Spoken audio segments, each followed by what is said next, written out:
My mom would be at all my sporting events. Let's say I was playing football, okay? My mother would be on the sidelines, and if the play on the field started going one way, my mother would run along like, Mark, get him, get him. I'd be like, oh my gosh. I'd get in the huddle with the other guys. They go, Mark, is that your mother? I go, no, I never saw her before in my life. The greatest gift my mother ever gave me, she believed in me.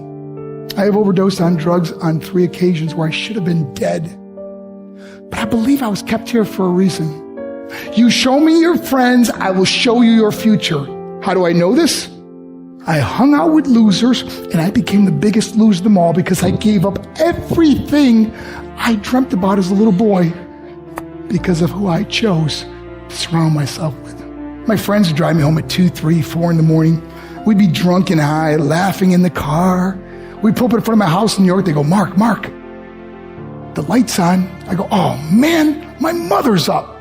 See, my mom wouldn't go to bed until she knew her son was still alive. I'd walk in, she'd say, hi, Mark, how was your night? I go, it was good, Mom. I'm just going to go to bed. She goes, can I talk to you for a minute? I go, Mom, I'm tired. I'm just going to go to bed. She goes, Mark, I haven't seen you all day and all night. Can I please talk to you? I said, man, just leave me alone. You bug me. I'd slam my bedroom door on the one person who believed in me. I was on a worldwide tour and we were wrestling overseas in Japan. After my wrestling match, I went upstairs in my hotel room and I fell asleep. There was a knock at my door at 3 o'clock in the morning.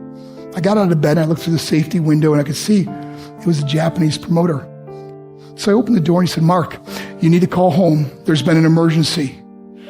I went and got on the hotel room phone. I called back to the United States. I said, hey, what's going on? They said, Mark, I don't know how to tell you this. I said, just tell me what happened.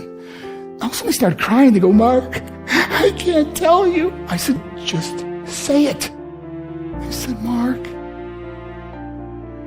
your mother died. I just threw the phone down. I ran out of my hotel room. I took the elevator to the lobby, and when the doors opened up, I just ran out into the street. I mean, there was no cars, there was no people. It was 3 o'clock in the morning.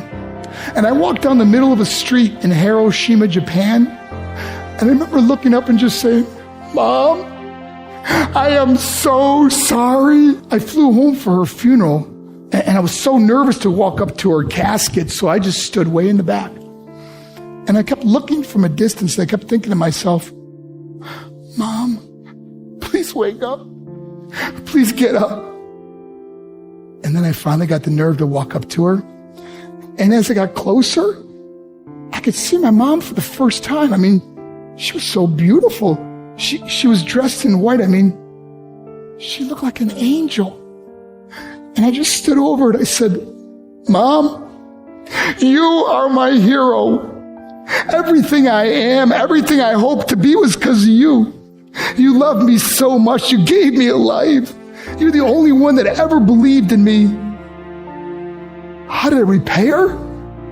By getting drunk, by getting high, by getting stupid, by hanging out with losers. For what? All she ever wanted to do was talk to me. I wish I could talk to you now, Mom. I wish you could see what I'm doing. Why couldn't I have been a better son?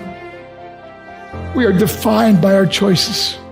But if you surround yourself with people involved in drugs and alcohol and pills, it's a dead end. I'm not here to preach to you. I'm here to tell you I lived that life. It leads to broken hearts, broken relationships, broken dreams, and death.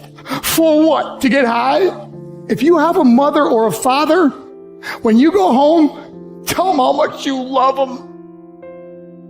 See, my whole life was about being rich and famous. I had to be a millionaire. I had to win the race. I had to win the race at the expense of my marriage, my family, my friends. For what? To be all alone in the world? I learned what is truly important, and that is how precious this gift of life is, and our families, and how quickly it can be taken away. See, I no longer live in time. I live in moments. See, it's not what's in your pocket that matters. It's what's in your heart that truly matters. Love, Love is just a word until somebody comes along and gives it meaning. You're the meaning.